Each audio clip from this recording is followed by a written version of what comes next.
দিনের সবথেকে যেটা ভালো লাগে সেটা হচ্ছে সকাল থেকে ধরো ঘুম থেকে তুমি উঠলে হঠাৎ করে দেখছো ঝিরিঝিরি বৃষ্টি শুরু হয়েছে। তো এই ঝিরিঝিরি বৃষ্টির মরশুমে সবথেকে যেটা আগে বাঙালির মন প্রাণ জেগে ওঠে তা হচ্ছে একটুখানি খিচুড়ি, অর্থাৎ চালে ডালে। চালে ডালে নিরামিষ খিচুড়ির সাথে সাথে যদি থাকে একটু আলু ভাজা কি পটল ভাজা কি কিছুই চলো নেই তো একটা ডিম ভাজা বা পাঁপড় ভাজা সহযোগে খেতে কিন্তু অসাধারণ লাগে। বাঙালির মন প্রাণ কিন্তু একেবারে ভরে ওঠে এই খিচুড়ির গন্ধে। তার সাথে একটু দেশি গাওয়া ঘি, ওফ, আর কি চাই, আর কিছুই চাই না। কেন জানি না, আমার তো বেশ নিরামিষ খিচুড়িটাই খুব পছন্দের। তাই খুব স্বাভাবিকভাবেই এই একটু বৃষ্টি হলেই আমারও যেন মনে হয় চালে ডালে চলো রেডি প্রিপারেশন করেই একটু বসিয়ে দিলাম, তাড়াতাড়ি হয়েও গেল, ব্যাস একদম ঝপঝপ করে খাওয়াও হয়ে যায় সবার।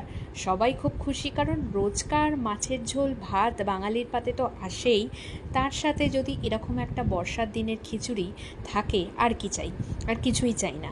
খিচুড়ি খাও, বাইরের বৃষ্টি উপভোগ করো, একটু ঘুমিয়ে নাও, তারপরেই বিকালে উঠে একটু টাটা করে ঘুরতে চলে যাও।